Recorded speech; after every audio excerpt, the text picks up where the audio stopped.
बस ट्राई करो हाँ હવે ઢકાઈ જાય હવે ઢકાઈ જો હે ને હા બરાબર છે મસ્ત બને બેટા એને પૂઠા પર ગોઠવી દો અને આને મારી પતંગ મત જો બસ ચંદ્ર બનાવવાની આ ચંદ્ર બનાવે આવું નવું કરવાનું કે પાણી લગાડો બેટા આવું નવું કરવાનું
મારું નામ ડાબર પ્રિયાંશ વિશેષ છે. આજે મેં ગાયત્રી ચેતનામાં ગણપતિ દાદાની મૂર્તિ બનાવી છે.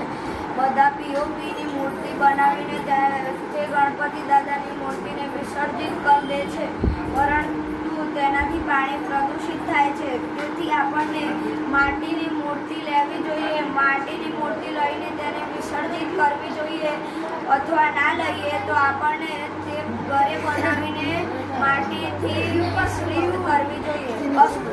બધા બાળકોએ કન્યા કિશોરી કૌશલ્યમાં માટીથી ગણપતિ બનાવવાના શીખ્યા, જેમાં આપણે ઇકો ફ્રેન્ડલી ગણપતિ બનાવીએ છીએ અને આમનું વિસર્જન આપણે કરી શકીએ છીએ, જે આપણા ઇકોસિસ્ટમ માટે પણ બહુ સારું છે. પીઓપીના ગણપતિથી આપણા ઇકોસિસ્ટમને બહુ જ નુકસાન થાય છે.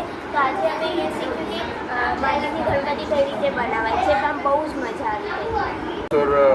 કૌશલ્ય અભિયાન અંતર્ગત ગાયત્રી ચેતના કેન્દ્ર મોડાસા આયોજિત આ એક દર રવિવારે ચાલતા કન્યા કિશોર કૌશલ્ય અભિયાનની અંદર વિવિધ પ્રકારના જે બાળકો આવે છે, બાળકોમાં એમની પાસે પડેલા જે કૌશલ્યો છે એ કૌશલ્યોને ઉજાગર કરવા માટેનો નમ્ર પ્રયાસ હોય છે.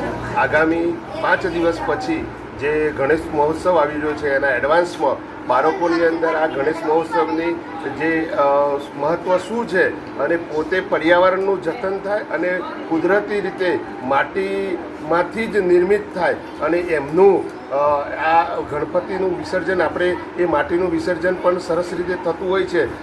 પંચમહાભૂતોનું બનેલી આ ભૂમિ એ પાછી પાંચ મહાભૂતોમાં ભરી જાય એ માટેનો નમ્ર પ્રયાસ અને બાળકોમાં આ કૌશલ્યનો વિકાસ થાય એ માટેનો સતત અમારો પ્રયાસ રહે. કન્યા કિશોર કૌશલ્ય કાર્યક્રમ અંતર્ગત દર રવિવારે અમે કંઈ ને કંઈ બાળકોની અંદર રહેલી પ્રતિભાઓને બહાર લાવવાનો પ્રયત્ન કરીએ છીએ. આ વખતે અમે આગામી સમયની અંદર ગણેશ ચતુર્થી પ્રસંગ આવતો હોવાના અનુસંધાનની અંદર અમે બાળકોમાં રહેલી સુશિષ્ટ શક્તિઓ બહાર આવે એ માટે આ વખતે અમે માટીમાંથી કેવી રીતે આપણે ગણપતિ દાદાની મૂર્તિ બનાવી શકીએ એ માટેનું અમે આયોજન કરેલ છે. એનો હેતુ એ છે કે અત્યારે પર્યાવરણને બચાવવું ખૂબ જ જરૂરી છે. તો બાળકો પ્લાસ્ટર ઓફ પેરિસનો ઉપયોગ ન કરતા માટીની અંદર પણ એવા તત્વો રહેલા છે કે બાળકો એ સમજી શકે એટલા માટે અમે આ કાર્યક્રમનું અમે આયોજન કરેલ છે.